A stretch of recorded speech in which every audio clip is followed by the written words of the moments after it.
Ayan guys, nag-isa tayo ng manok, sibuyas para sa ating pansit.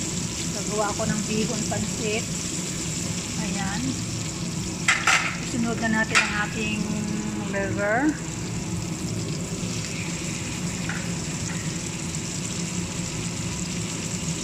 Haluin lang natin para masangkot sa ating liver.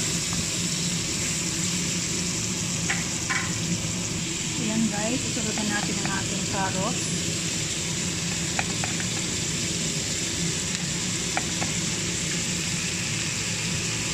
Namimiss ko kasi ang pansit bihon kaya gagawa ako ngayon.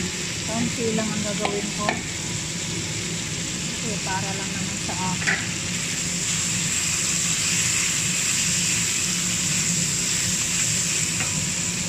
At ito pala ang ating bihon guys. Isang banig lang. Ayan.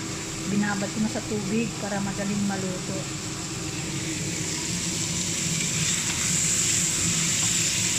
Pangkutsa lang natin mabuti ang ating manok at ang ating gulay.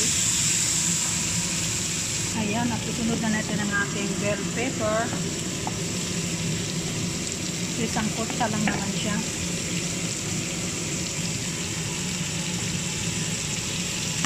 Ayan.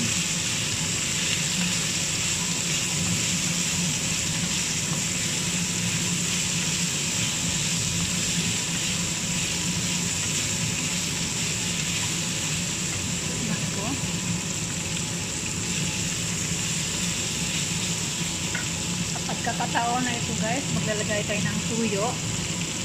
Yan ang ating tuyo guys, iba ang tatak. Ayan, kaunti lang. Haluin natin.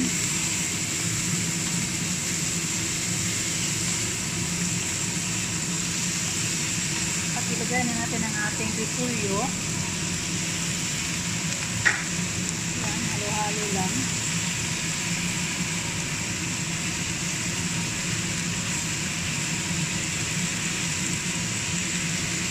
Half-cook lang gagawin ko sa repolyo. Maglalagay tayo ng durog na paminta.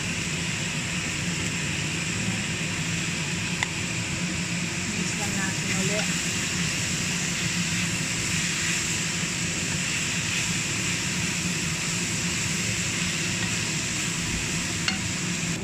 Sa pagkakataon na ito guys, tanggalin natin ang ating gulay.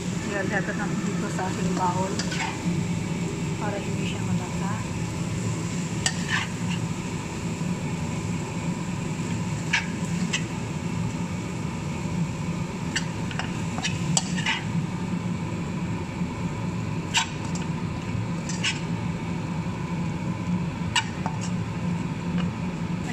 Maglagay tayo ng tubig para sa ating pagpalambot sa ating bihon.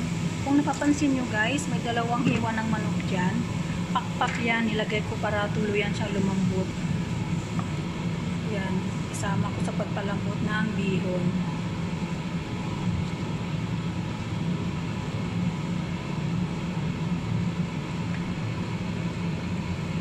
Timplahan natin ng kaunti.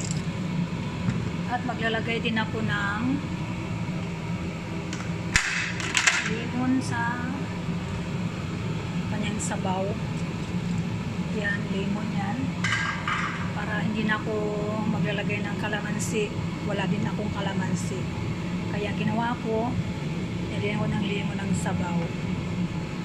Ayan, kung napansin nyo, may nilagay ako ng kaunting paminta powder. Tsaka kaunting asin. Kasi matabang ang ating tubig. Yan.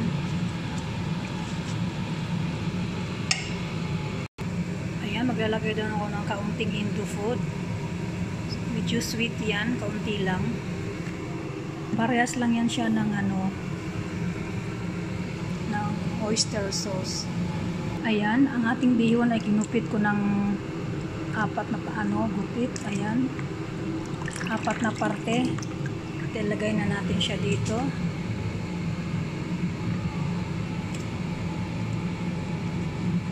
Para tuluyang maluto. Ayan, tatakpan natin siya ng bahagya para maluto siya. Ayan na siya guys. Ilalagay ko ang isang balot na indomie. Ayan, para siyang Mickey.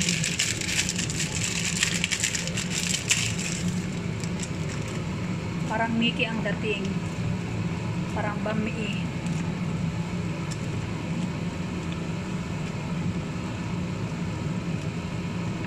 At ilalagay ko na ang ating parsley, ang ating coriander. Para manuot-nuot yung lasa. Kailangan siguro magdagdag ng tubig, guys. Kasi patuyot na. Ayan. Dagdag tayo ng tubig. Titikman na natin mamaya kung may lasang asin. Kasi may gulay natin kasi may lasa na rin. Yan, takpan natin ulit, guys, para maluto. Ayan, ating silipin ngayon. Ayan na, guys, haluin natin para maghiwalay-hiwalay siya. Sa lahat ng mga katulong sa Middle East, ayan, dito gawin nyo para makakain kayo ng pansit. Kasi pag nag-order din tayo, medyo mahal. Pag malayo pa ang lugar natin, mag-charge pa tayo ng delivery. Kaya dito lang gawin nyo, makakain na kayo ng pansit. Marami lang naman na isang banig. Lalo pag kayo lang, isa, dalawa lang kayo, hindi nyo na maubos. Lagyan nila ng indomie, katulad ng ginawa ko.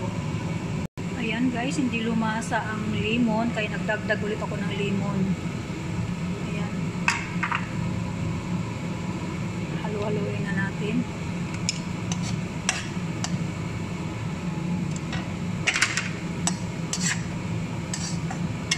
Tuyo na yung tubig, ilalagay natin ang ating gulay.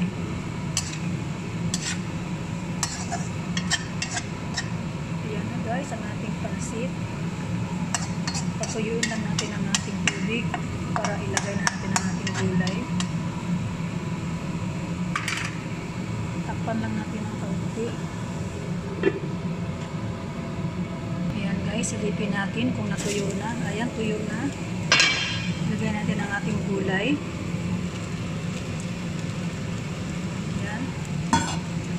I-mix lang natin ang bahagya.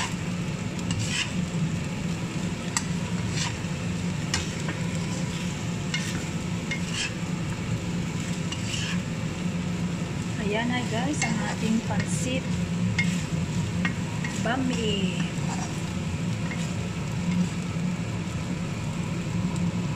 Ayan, maraming salamat sa inyong pagpanood sa aking bawat video, at huwag kalimutan mag-like, mag-comment at mag-subscribe sa aking channel. God bless all.